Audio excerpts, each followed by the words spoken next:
Hey everybody, happy Thursday.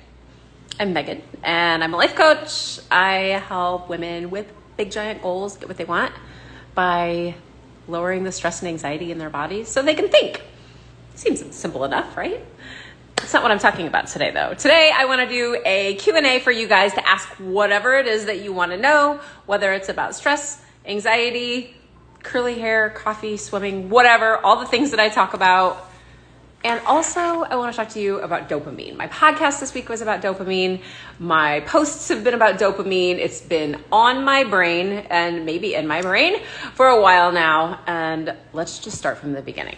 Okay, so a while back, I met a friend of mine for coffee to talk about like what his business does, what he's done, what he does, and just to like pick his brain on some things. And he said, but you have to read this book.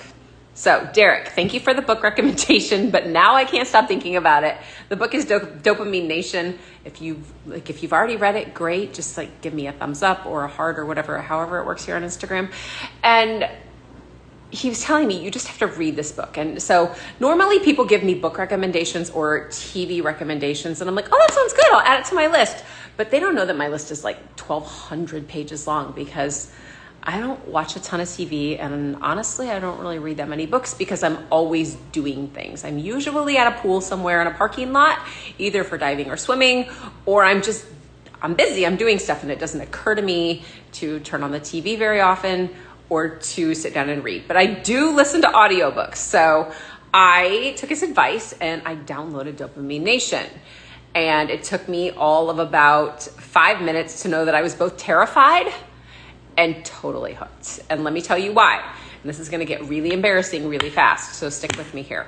The author starts out with a little story about herself. And her story was, it all started with this book, Twilight. And if you've known me and my personal life for a while, you'll know that there was a point in time where that was pretty much it for me. I mean, really. I read the book and I didn't read it for a long time. A lot of people had talked about it, and I remember we were going on vacation, so I just grabbed a copy in the airport to have something to read. And by the end of the first day, I'm like, well, I'm going to need book 2. And I don't know where you find book 2 in the Dominican, at least maybe not written in English. So I was stuck. Like I had to wait to get to book 2. And then I just like devoured it. And so I read it and I'm like, oh my God, like that was crazy. It was one of those things where I couldn't really describe it. If you've read the book, you know that it's not like literature, right? Like it's entertaining. It's not like fascinating. It's not anything like that. But there was something about this book that I was like, give me more. So I read it again. I read it twice. That was it. I think I only read it twice. But she was like, and I read it again. And I read it again. And then it wasn't enough. Like I wanted more, but I couldn't find more. So I just found another level of book. And another level of book. And it is a quick jump from Twilight to 50 Shades. And if you know anything about those two books, it is that the characters are similar-ish. The lady who wrote 50 Shades, I don't even know who the heck she is, just said that when I wrote this, like I had been reading Twilight, there was all this crisscross on trashy crap and bad writing and all this. It was a whole thing back in the day.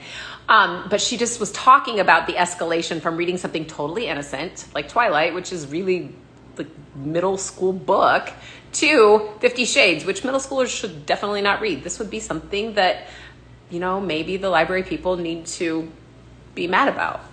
I don't think 50 Shades is in any school library. Let's just be clear. But the escalation is what I'm really getting at here, talking about how we start and we fall in love with this thing. It just gives our brains this little ping of dopamine and we feel really good. We're like, oh my gosh, that was good. I need to get some more. So we find like maybe we read it again and we notice it was good, but maybe it wasn't quite as good as the first time you read it, but you still got that little dopamine hit. So you read it a third time and yeah, it was good, but I need something more. So it could be, me, that maybe you find other ways to get involved with the book, like playing in an online role-playing game for a lot of years for too many hours and being totally addicted to that, which I think at that point in my life, I knew I was addicted to it. I mean, I had to know, but I felt good, guys, because it was dopamine, dopamine, dopamine, dopamine all the hours. I mean, like hour after hour after hour after hour, ignoring all of the other things going on in my life.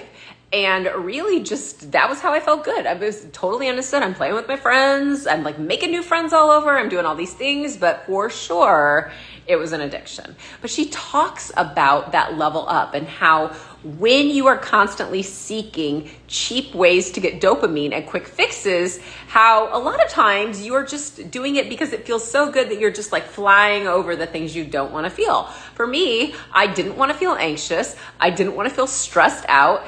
And I was exhausted because my kids were little. And I probably had a lot of postpartum stuff going on. And I certainly wasn't at any level of anxiety recovery.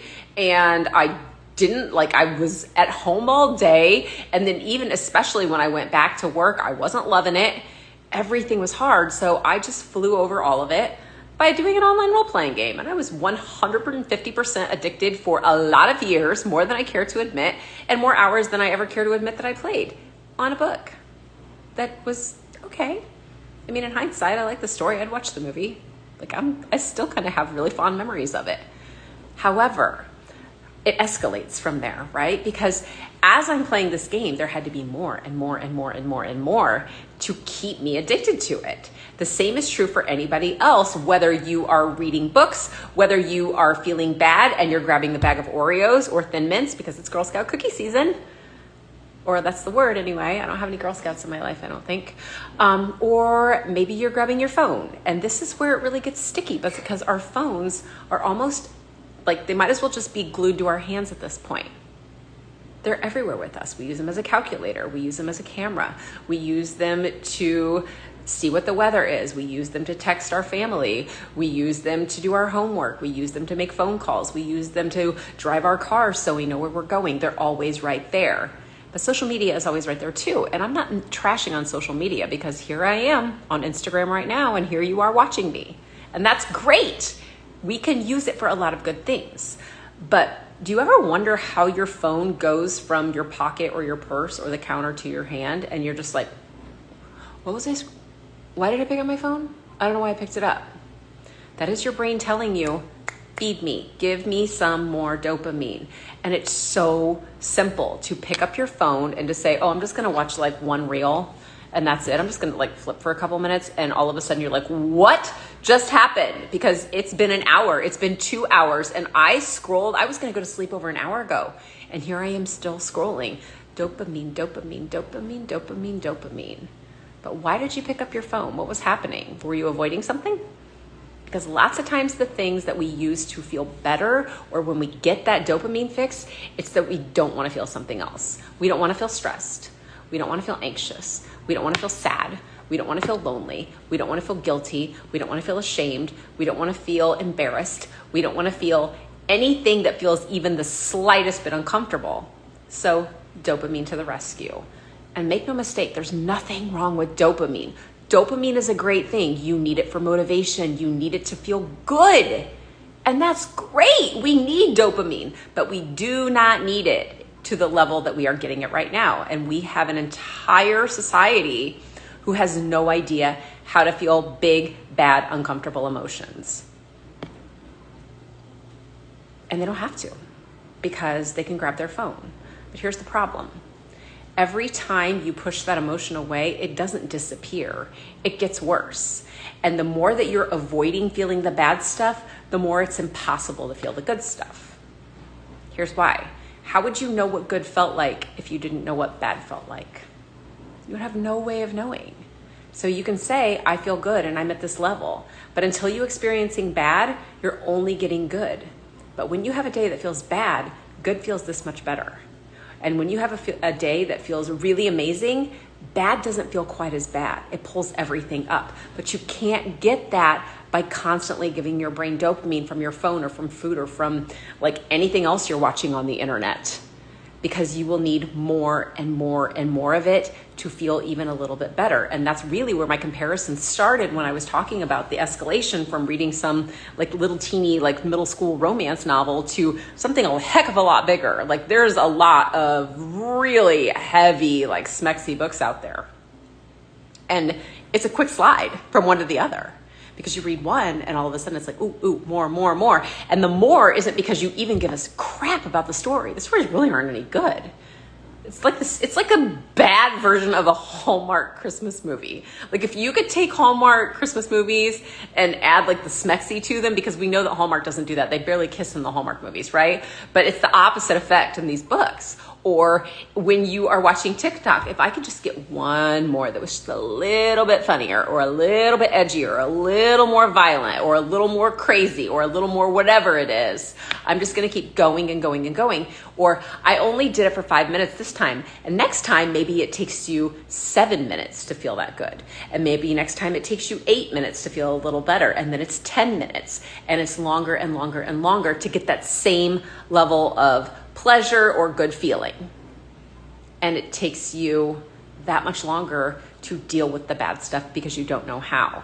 This is what needs to happen. You have to learn to feel everything. That is so cliche right now. Feel all your feelings, all the feels. But that's true. And I don't like it that it's turned into cliche. And I don't even like it that we have to talk about it, because why should we not feel? Who said we don't need to feel sad? What if feeling sad is actually the best thing you can do to know how to feel amazing the next day? What if feeling guilty teaches you a lesson that saves your life or saves your marriage or saves your friendship? What if feeling embarrassed teaches you what not to do next time? If you don't let yourself feel those things, you're never going to feel the really good things.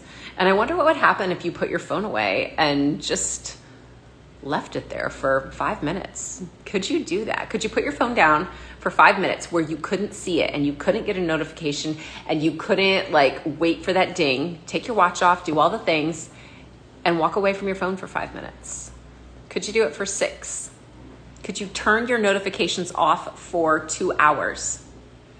Could you leave your phone inside and take a walk outside in the woods for a half hour and just leave it inside, not even have it someplace where you could grab it? Could you go to school or to work and not take your phone with you? My daughter asked me last week, well, what would we do if we had our car? We were talking about the book actually. And she's like, okay, so you're telling me I should drive to this place and go shopping without my phone. What if my car breaks down? What would I do? And I'm like, I don't know. You would like walk to the nearest house and ask them to use the phone. Or you would wait for a police officer to come and you would ask them to help you. She's mystified by this, and it's because we don't have that anymore. And I remember telling her, I'm like, wait a minute, I didn't have a phone when I started driving. And she's like, what happened when people got in accidents? I'm like, someone went to the next house or the next door and called the police, or a truck driver got on the CB and called the police. Like, it's fine. It's fine. And let's be honest, if you're in an accident and you're knocked out, you can't call anyone anyway. But we have all of these things that we feel like we need it for security, and it makes us feel safe. It makes us feel there. But what if you didn't? What if you took a walk outside and left your phone in the house? What would happen? How would you feel? Because I'm going to challenge you to do that. The less you can go for the cookies, right? I feel really like lonely. I feel really inadequate. And these Oreos, I keep eating like a sleeve at a time. Or Thin Mints, I keep eating, just like I'll eat an entire box of Thin Mints and I don't know what happened, but I still feel sad. Yeah, but you felt good while you ate them because you got dopamine. We have to break our addiction to those things. We have to be able to put down the things that we are using to avoid the hard stuff. And in order to do that, you have to ask yourself, what did I feel when I picked this thing up? When I grabbed my phone, how did it get in my hand? And if you don't know, that was a dopamine thing. If you think you hear your phone ringing or your watch buzzing or doing any of that and it's not there, it's a dopamine thing. Your brain's saying, how about now? Maybe you should check. But you don't need to check. You need to put your phone down and you need to let yourself be uncomfortable for a little while. And that is uncomfortable, and that's okay. I can help you with this. And I'm not going to tell you that it's going to be easy, because it's going to be a struggle for a little while. It really and truly is going to be uncomfortable, and you're going to have to figure out what it feels like to feel sad and what you're going to do with it. But on the flip side, you're going to feel happier. You're going to feel more confident. You're going to have more time. You're going to have more clear thinking. You're going to get better sleep. You're going to have more energy. You're going to have all of these things, but it's not going to fall in your lap.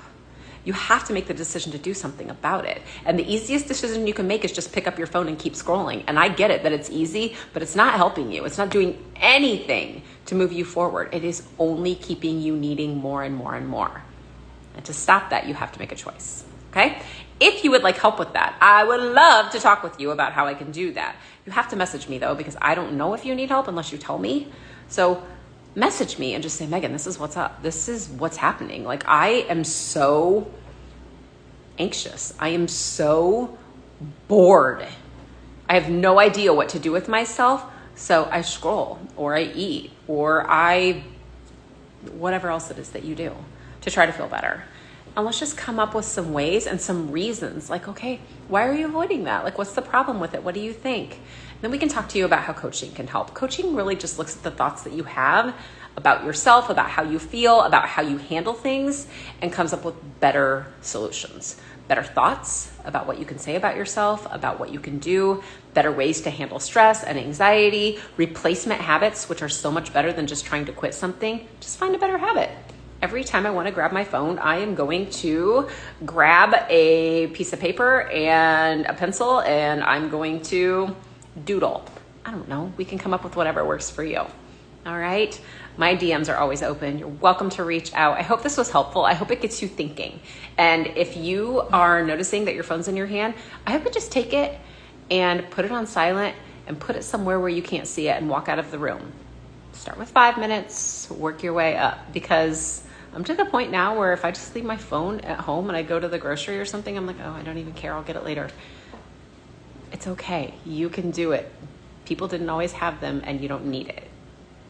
But you can use it. It's a good thing. All right. I'm just rambling now. I will talk to you guys again next week. Again, my messages are always open. You can ask questions. Share this with somebody else who needs it. Like, post, do all the things, because this is a big deal, guys. It's a really big deal, and I want everyone feeling their best. All right. Take care. See you soon.